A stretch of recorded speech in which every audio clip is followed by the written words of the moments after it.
Hey, good morning.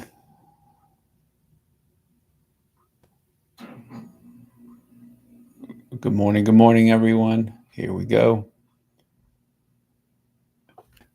All right, good morning, guys. It's Christian with Voyager Nation. How you doing? Good morning to my YouTube family, guys. Just a couple things before we get started. If the audio gets disconnected, I know my God, we're gonna put up the link to our live on Facebook just so that you guys can make that connection and catch up. So we don't want any issues there. I know we've been having a little bit of technical difficulties during this week, but here we go. All right, so to get started on today is Wednesday, so I hope everybody is out there being safe, getting closer to their financial goals on a weekly basis. Because again, that's what it's about as far as being an owner operator in this trucking industry, as you know, it's challenging as it is. And so here we go. Today will be a little bit different. What I'm going to do is share a story with you guys, or a nightmare rather. Really, what it is how a towing company in Woodstock, Virginia, actually legally kidnapped our Voyager trailer for over a year. That's right. It's a tremendous nightmare.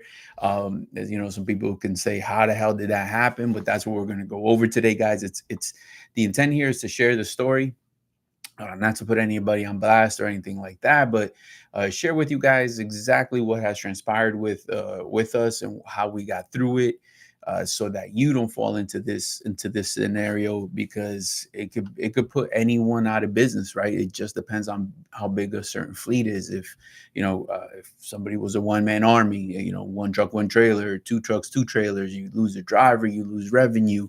And it's not just the value of the trailer, again, it's also the amount of money lost on a day-to-day basis. So guys, keeping that in mind, we'll jump right into this bad boy and get started. All right. Just to kind of paint a timeline a little bit, it's in May of 24. We had a single vehicle jackknife. Thank God it wasn't any worse than that. I mean, it's bad as it is, yes, of course. However, it could have been worse, right? So it's always that. So it's a single vehicle. We're talking a 2020 trailer. I want to say it's a Wabash, and the actual truck is a 1996 Freightliner. So just so you could kind of get an idea of value and what we have at hand. All right. So in that we have damage to the trailer actually appears to be minimal. It's as he jackknifed, so it's one of the panels. Minimal damage at worst. I don't even know it had to be replaced. It wasn't even punctured, so not a lot of damage on there.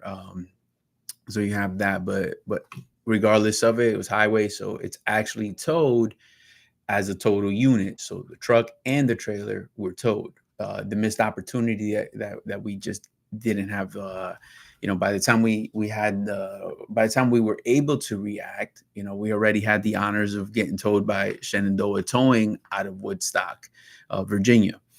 And my people, this is kind of what sets a lot of things into motion right here. That fact that the two units were towed together is going to be so important to what is about to happen next and throughout this nightmare. So pay attention to that. We've talked about it before on a few of our channels, on a few of our videos rather, that the idea is, when possible, separate those units and tow them, right? And you'll get to learn why in a little bit.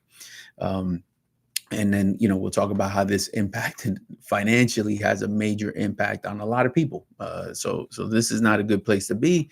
So again, this lovely incident generates a $30,000 tow bill. Yeah, that's right. So $30K for this tow bill. A lot of people are saying, man, that's astronomical. And so break down some line items that these guys did, right? So in the towing, we got a 60-ton rotor. We needed 4 of those, so that's a lovely 10 grand. 35-ton recovery wrecker. All right, 6 grand for that. 4 hours of that, right? Emergency response unit, 3,200 for that. And recovery supervisor, because you have to have one of those guys on the scene, so that's 1,400.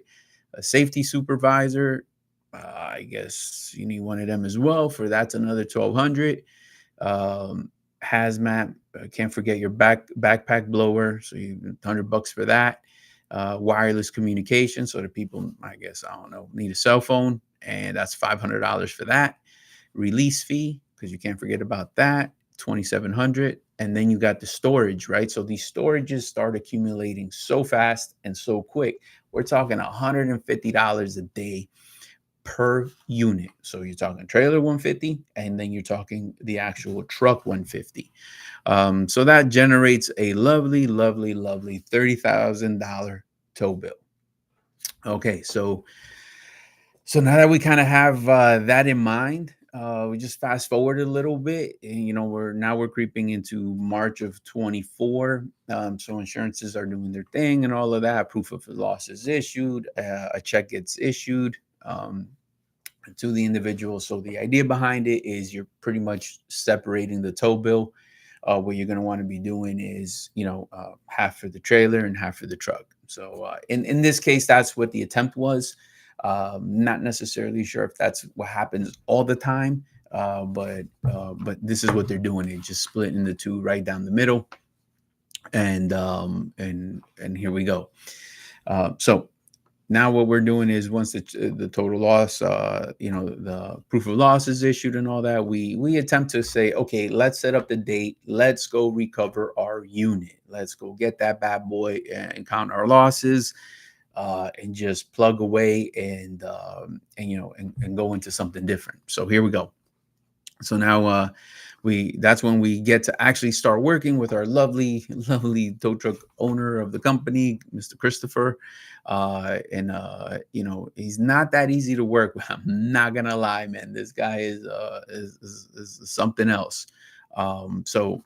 So really what's happening is the guy's not budging because he wants everything paid. So I can understand that, because that's his business.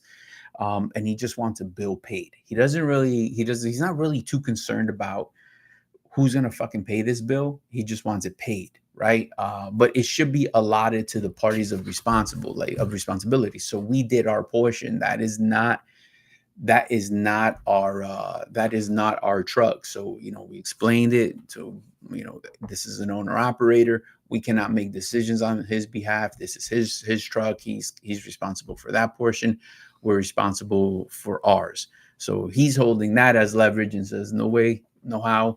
You're actually going to have to pay. You want this, you got to pay the whole bad boy and come get it. All right. So I started looking at, like, man, what are some of the things that we could do to kind of knock some reason into this individual, right? We just want to do good business. I want to go solve this problem, get our trailer back, and just continue with business. And I even want him to just put this behind him so he can continue his business and he can continue focusing on other things rather than this nightmare, right? So that's the real intent. And so then we go into calling the cops. Local cops, I don't really get too far with them. So what happens is I end up, just kind of researching a little bit, seeing what else can I do to kind of move the needle a little bit. I know there's no guarantees. So I actually contact the Attorney General's office. So of Virginia, Customer Protection Section, and kind of start talking to an individual there. Although it is a resource, I kind of knew it's a dead end, like right off the bat, because what happens is you're going to have to petition your story. And once you petition your story, they're going to look at all the details, and then they're going to make a decision whether you have something here or you don't. And they're not actually a legal service. So I don't know, maybe it's like a venting platform or something like that, but it wasn't really too keen on helping us out. But they did use a couple key words, right? So I noticed that they were focused on the value of the trailer, right? So that's important. And so they weren't necessarily able to do much for me, but when they were talking verbiage, I did get a phone number to call, let's say, the county, not just the local. Man, I'm going to execute everything. I'm looking under every rock, everywhere. So calling the county. All right. So this was a bust, right? Attorney General, Consumer Protection Section wasn't really able to help me out to solve the problem. However, I was able to extract a few details in order to go continue fighting this fight, right? So as we're fighting this fight, time is ticking, my people. Time is going on. You know, everybody is losing money at this point. There's like it's a tremendous loss for everyone at this point, and it's only growing. It's getting deeper and deeper and deeper, and it just keeps compiling and compiling. So now you kind of get the idea of it, right? It's $150 a day. For me, it's $150 a day for the owner app. It's and the total loss of revenue of that potential trailer being on the road, actually making money up under a different owner operator, generating some cash flow, right? So remember, it's not just that's the loss. There's payments to this. That trailer's still under insurance. So, that's easy, $1,000 a month, just to kind of paint an idea of accruing every time, every day. So we're compounding here, right? So managed to get some detective on the line. I don't know what was happening. I think a lot of the top dogs were in some kind of meeting or something. So I happened to get this guy on the phone. And the key factor was there were two things that were super important that he kind of took to, was able to grab onto to make something happen. So he was able to say, all right, the value of the product, right? So once it was over, like, let's say $30,000, I forgot what the guy had mentioned. Once we were over that value, then at that point, what actually happened was the following. It becomes, it's no longer, it becomes a criminal. It's almost felony like, right? So now because of that, it's a felony. He's forced to pay attention. So he can be dinged for that. And the thing was, at the moment, he started dodging me, and he wasn't taking our phone calls, wasn't answering the emails. So there was no sense of communication. And that's what triggered it for him. At that point, when the value and the no communication actually, for whatever reason, I'm not a lawyer, but it actually set into motion where it prompted him to even drive over there, because now he's denying me communication, a reasonable level of communication for me to try to offer a resolution, retain my property. So at that point, it's like stealing, right? So now it's theft. And the cash value is what impacts it, right? Because if it was a lawnmower for $50, not necessarily sure if he's going to pay attention to that. But we're talking $35,000 plus.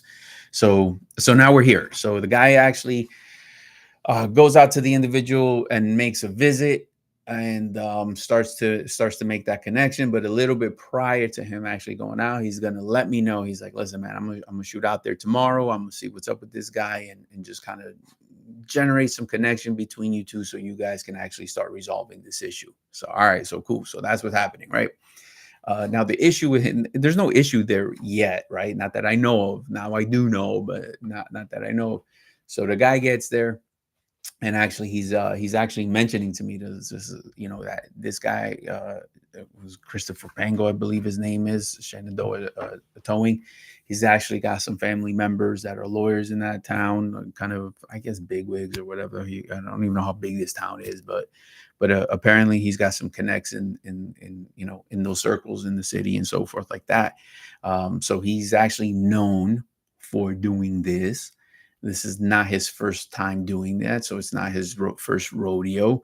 So he's actually mastered the art of doing this, and he's got tons of experience on this type of behavior. A little bit, he's pretty advanced at understanding the rules of it. And so what happened that, the visit, he wasn't able to get the guy to call me on the spot, but he did open up a line of communication. So then he did shoot us. He did call us back. He left us a message. And then here's the interesting part, right? Every time I will call him after that, he'd allow that bad boy to go to either voice message, right? And then he will call me back. So that was like his ritual, man. Like, that's what he would do. So he would allow me to call him, voice message, call me back. So what guy was doing is actually recording every single phone call to prove the level of communication is there. So now once that happened, it it kind of it took away the sting, and it took away, now he's within compliance of whatever fucking rules, that these people have there, that deem it from a criminal to a civil. And that makes the world of difference, because something that's going to be civil, my people, can go on for months. Lawyers, how hard are you going to fight? And so how much money are you willing to lose at that point? What's on the table to actually win? So you have a balance of all of these things, right? So here we go. So now that our guy is now that our guy opens communication, the detective actually calls me back. He's like, bro, I've done everything I could do. I actually even took this to the prosecutor's office.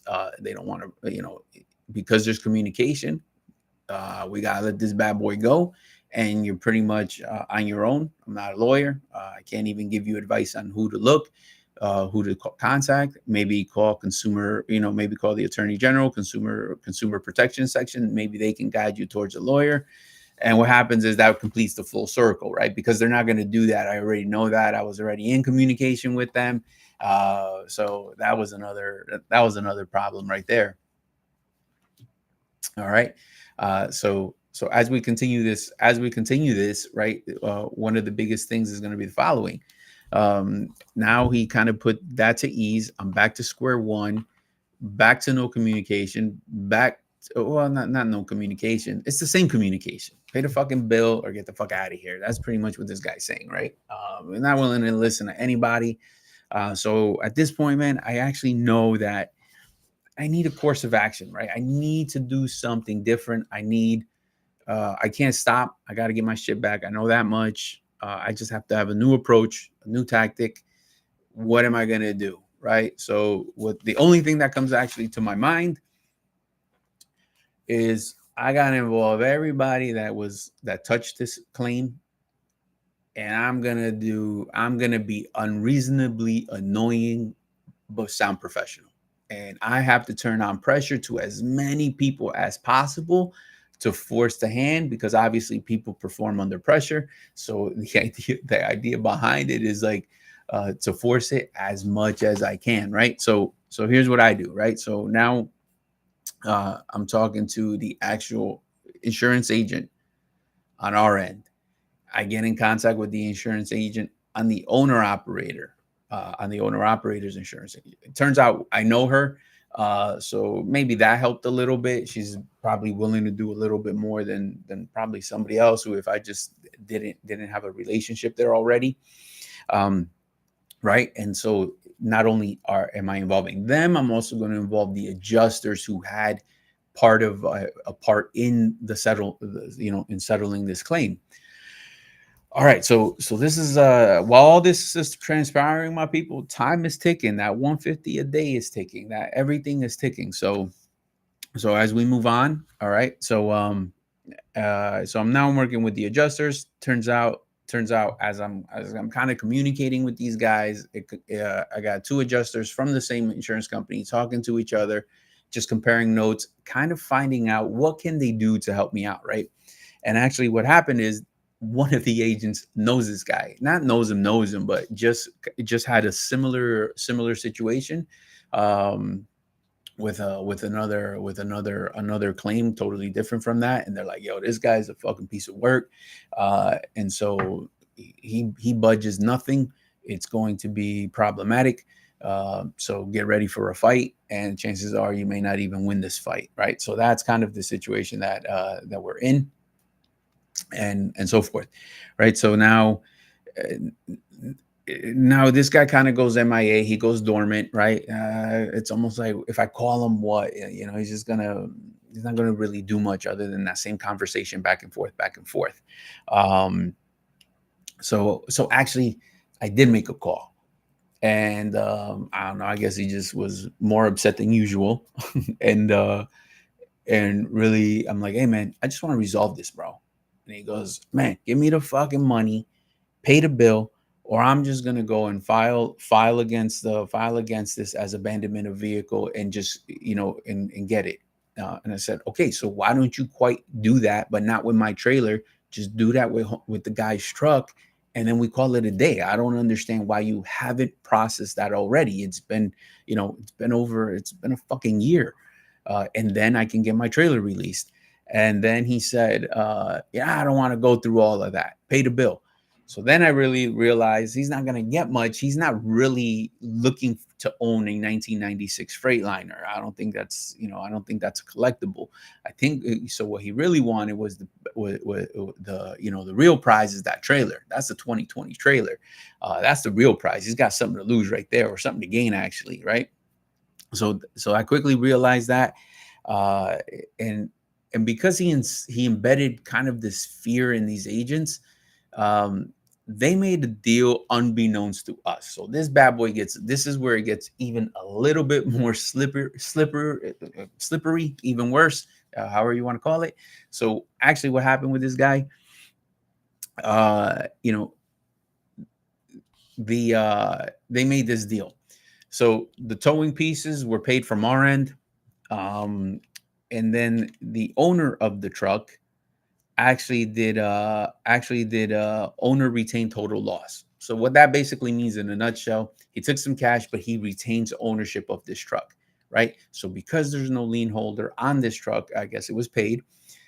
There's no the lien holder typically would get cash out, do all that good stuff, and the title would go, because it was the lien holder would then give it to the towing company and call it a day. But that was not the situation for us, guys. So the title goes back to the owner operator. So now I guess because these two clowns have a little bit of thing against each other, it actually even gets even worse. So it did take a while to get the title released after all of that, after everything was paid. So we're talking probably January already. So remember, this just started in May of 24. So we don't have a hands on anything, on the new title and all that. The title that was issued to the actual driver after the insurance, after it was settled as a owner retained total loss. We're talking January. So just to kind of give you a timeline. And so who's ever got a calculator out there, 150 times all that time, right? 150 a day times all that. So this shit is compounding. All right. So now the resolution is the following. So as I'm working with the insurance companies, it comes out to say, so not in order not to deal with him, what they actually did is wash their hands of it. So what they were doing is, all right, this truck owner is going to get the title, and then you, Mr. Owner of the truck, has to go to the towing company and give him the title, and then we're all settled. Everything, all storage fees and any balances remaining are going to be removed, and then everybody can come pick up their equipment, as far as the trailer goes, and everybody lives happily ever after. But the situation is that it didn't quite work out that way, because now you have the owner operator, who says he's still going to try to salvage his property inside of the truck, right? So I'm like, man, you got like a fucking rice maker and a fucking bobblehead. Like, what is in there that is so important that is stopping you from putting this to bed, right? So homie's just in his feelings at the end of the day, not looking to resolve anything. And obviously I learned all this through the agents, and I'm just like, the upsetting part, guys, is like, what I want to walk away with this part right here, this portion, is like, man, like, how can they make a deal of that nature with our equipment and not involve us? I get not having to involve us about his title and owner retained total loss, or just a total loss in general. I understand that part. That's not my truck. I don't want it to be my truck. I'm not looking for that. But at the same time, the release of the trailer is based on the stipulation of these two guys working together, unbeknownst to us. So I think like it could have been handled different. At least somebody with a vested interest could have raised their hand. And I would have been like, all right, but hey, I need some kind of mediator to receive this title. Can he reassign it as is now, like some kind of sign of affidavit prior to like actually releasing this, so that we don't end up in this ugly place, to ensure that the tow yard gets that title, maybe mailed directly to him, or I don't know, maybe the insurance agent kind of what can be done differently than just that, relying on like fake promises that somebody is actually going to go there and handle that for us. So here we are, guys. So nothing is actually freaking moving until March. So now we're talking March. We're talking March, man. Like man, this is like insanity to me. So now I'm pressing, like I'm telling you, I am sending daily emails twice a day to both insurance agents, to the adjusters. I'm asking for their managers. I'm asking, just putting pressure. So what starts to happen is I actually, I got both insurances calling the guy like on the daily. Like they're calling this cat like on the daily basis.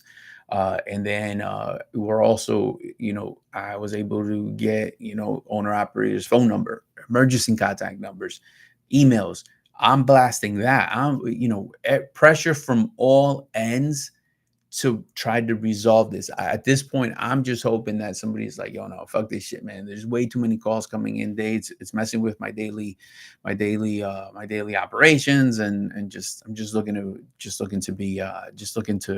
put this behind me. No longer want to play this game, and I'm just hoping that I can find a resolution in that way."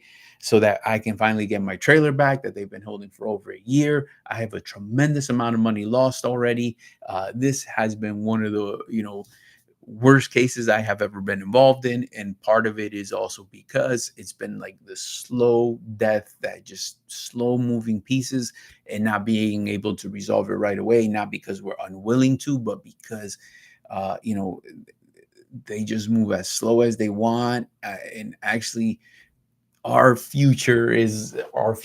productivity is actually in their hands, right? So we do have some we're even calling, right? So kind of getting back to that, we're even calling. We do talk with this owner operator just a few times. Yeah, I'll be right there. I want to go retrieve my stuff. Now mind you, whatever's in there has been there for a year. So I know that's bullshit. You know that's bullshit. If it was something that was so pressing, he would have went and got it already. So we're kind of in this position of that bad place, right? So now we're looking at that, and what's going to happen is the following. So finally, we happen to know that they that mailed out the title to the owner operator finally. So we know he's getting that. And again, something so critical and so time pressing, right? Nobody actually sent it out certified mail to ensure he got it. Just put a stamp on it, right? And that's it. So even that, I'm like, why would you not send a certified mail to have proof? Like, have something, right? Something more than just that. So to say, we know you got it, you got to head over to this guy and drop off that title, right? So, guys, I'm gonna fast forward it a little bit. After pushing and fighting with these adjusters and all these claims and involving all these people and all of that, the guy finally has a title. There's proof of that, and hey, I'll be right there. I'm working. Well, guys, like now I feel like this is the third part. Like this is like you feel like you gain some traction, only to take like two steps back or like three, and you're actually further from resolution than the day before. Like, so it's definitely frustrating. So finally, what my guy does is he makes his way. He does eventually make his way over. Does get the title. He actually didn't go over. I apologize. He did not go over. He too mails it to the tow yard. And of course, Boy Genius does not send his certified mail, doesn't, proof of delivery, none of that. Just here's a stamp, go, and he forgets about his stuff. So the very thing that he was standing on, he has to get his product, that's his stuff. Whatever was in there that was so valuable to him, at the end of the day, a year and change later, you know what, fuck it, I don't even want it. So all of that show for absolutely nothing. So finally, we know it's in the mail, right? So all of us are on the edge of the seat. When is this guy going to get it? Is he even going to mention it to us that he got it? How can we even prove that he got this title? Like, now again, everybody's kind of like nervous about this, right? And so he sends it. just wait a few days later. So, and then again, I'm calling the big guns. I actually want to say, man, shout out to my girl Shelly. She did a lot of work on this to help us out. Um, and she happens to be the agent of the owner operators insurance. And when and she pressed, man, she actually pressed. We work well with her, do send her some business, definitely, but exactly for this type of reason, like she's pressing for resolution. She's a go-getter. She's making it happen. So she was pressing a lot of managers, pressing a lot of people, pushing the right buttons, looking for that solution, and was able to move the needle to people to make that phone call to say, not like, hey, did you get the title? More like, I know you got the title. It's time to give up the trailer. And so he's not available. Let me see. He's on vacation. So again, man, like now the plot thickens, right? So, but at least now I'm like, all right, man. So if I got to go into some kind of another tactic to this, now he has a title, right? But again, like now he's not allowing me to go pick up my trailer. So I'm already think tanking that. I'm like, man, what would be the best approach? I kind of know what's going to get denied by the cops. I kind of know, I know the attorney general shit is going to be a dead end for me. It's just like a venting source, and for them to do absolutely nothing. Um, so really, really, really plotting my approach for the fourth time, right, on how to get this done. But at the end of the day, he did get it, and he calls me. I got a message, man. Just fuck, man. I wasn't available to take that call. I was actually in a meeting, and so then anyway, I called the guy back. Nothing. So I actually called an alternative number I just kind of happened to find. His wife picks up. So he's out in the field doing something, like I guess they're farming or some shit. So she's like, that's why he probably hasn't answered. I'm like, listen, I just want to go pick up my stuff. And she goes, hold on, let me confirm. So it puts me on hold for about 20 minutes. So everything is confirmed. All right, go ahead and pick it up. I'm like, hold up. Who do I talk to? Can I get this in email form? Who is my point of contact when I get there to pick it up? I will be there 9 a.m.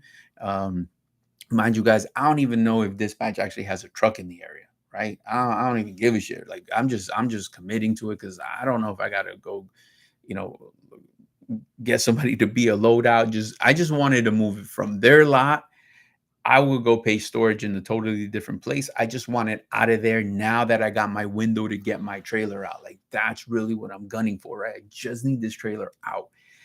So anyway, so she gives me the contact name because I'm probably going to show up after hours. They do close it. The guy has to come and open the gate. So I get his phone number. I call it just to introduce myself, not because I'm that, not because I'm a nice guy, but because I want to make sure it's a real number. I want to make sure this guy is real, and I don't need my driver having any type of issues. All right. So shout out to my team out there. They actually were able, they happen to have a guy in the area. And so, a little not in the area, but put him in the area because I needed it. And, stage his current trailer that was empty at a regular location, just kind of storage, to go recover this bad boy, pull it out of the yard, stage that one, or he could run with it. But, didn't really want to do that because I haven't touched this trailer for a year, not really sure what it looks like. Did this guy swap tires on me? Who knows, right? I'm just thinking the worst. And or even if they actually did fix any type of damage, because I know in the insurance paperwork it did say that there was some damage to the trailer. So they did cut a check for that portion for the repair, like $3,000. But I don't even know what they fixed. Like it's just very messy and kind of a loss there. So here we go. So we finally get to this place. Phone call happens, man. I can't sleep at night. I got my trailer. We hook up to it. We pull out of there. And the driver's even like, he's like, man, there's other trailers in there from like competitors. I don't know if it was, I think it's Arca or something like that. So I know I'm not the only one going through that. I happen to know by what the cop said that I'm not the only one going through that. In town, he's mastered this thing, and really even the insurance was saying that, especially in Virginia, the fact that I was towed together meaning the truck and the trailer together, is the underlining factor why this was able to transition. And had that been told separately, it wouldn't have happened. And that's a tall order to ask. It sounds easy, but guys, in the midst of like problems happening, in the midst of an accident and things of that nature, can you really separate these two? Is there that ability? That's one of the hardest things to see if you can do that, right? You would have to literally be on the phone with a cop. Hey, I got someone. Please cancel that. We have done it in the past, but I guess it would just depend, man. Like it would depend on the cop. It would depend on how much traffic you're causing. Probably is it a highway or back road? So very difficult to do. But that in itself alone would be would have made the world of difference in how fast this would have been executed, resolved. But nevertheless, got that trailer back. And yeah, after so much loss, guys, so part of what we do here is that, like, willing to share our stories, because it shows also what happens on the other side of the fence, right? Like, these accidents don't just end there. They're not just done every single time when a check is issued by an insurance company. There is, unfortunately, collateral damage across the board that continues to happen well after the accident is cleared, well after the insurance company sent the check, and so forth. And so that's what we do, my people. This is the fight that we fight behind the scenes for our owner operators. When we truly say this is a 100% owner operator based company, it is that, and it is also the team that's behind you that is fighting these fights. It took several man hours from our end, from our safety team, myself, collaborating with insurance and so forth, and just it's trucking is its totality. It's as big as it can be. So when guys are thinking about becoming a first time owner operator, these are the things we're talking about before you try to do it all on yourself, right? I get it. Plenty of our guys out there actually have their their purchasing power to be able to do their own authority, book their own loads, get all that going. So that's pretty good. However, like, that's why we expose this part, right? Because are you ready for this? Because how would you have gotten your trailer out? How would you have gotten, if it's your second truck and that's your driver? We don't want any of this stuff to happen to anybody that's out there. I don't care. I'm not wishing this on my worst enemy. I'm just putting it out there that this also exists, and it takes time to resolve. And having resources, that other people continue to work. Because imagine I couldn't hire another owner operator because I don't have a trailer for him, right? So now my business and future earnings is a major issue. So how do I get past this? It's not just the loss of, like, the claim that I have on my insurance, right? It goes beyond that. It goes, now I'm paying for a trailer, I'm paying insurance, and I'm paying a monthly payment for something that I don't even have anymore, that this guy has. So I truly think, I think my guy thought that we were going to go away, just kind of let it phase out, or at some point accrue a bill that's so high that it's that the bill the bill is higher than the value of the trailer, or something like that. And it was almost there just in the tow bill. But still, not sure what the true intent was of the guy, why he was so problematic. But here you go. He's proud owner of that 2016 Freightliner with 1,000,000 miles. I guess that's what he wanted. And guys, that's what we do here. That's what these stories are about. So guys, make sure you like, share, subscribe. Make sure you put up in the comments questions. Have you been through something similar like this? Share your story. Let us know. Maybe we could talk about it and share it with the trucking community so others can learn from it as well. All right, my people. So that is the story of the day. That is what happened to us. So it is Wednesday, midweek. Remember, you should be halfway to your financial goal. That way that you can hit your goals by the end of the week and be successful. So your dispatcher should have that in mind. It's 96 Freightliner, not 216 Freightliner. Oh, it's a 96. My bad. So here we go. It's a 96 Freightliner, guys. So here we go. 96 Freightliner, guys. So proud owner of a 96 Freightliner. All right, guys. So no further ado. We will talk soon.